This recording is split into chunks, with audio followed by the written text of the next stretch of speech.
আজ অনেক দিন পর এই মাসিটার কাজ দিয়ে আমরা মাখা খেলাম।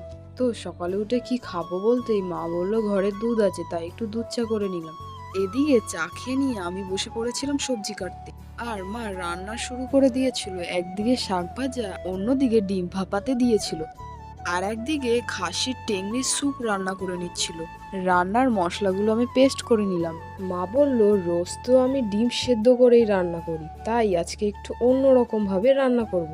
তাই আজ ডিমগুলো ভাপিয়ে নিয়ে রান্না করলো। আর তোমরা কে কে এরকম রান্না করলে ভালো খাও কমেন্টে অবশ্যই জানিও।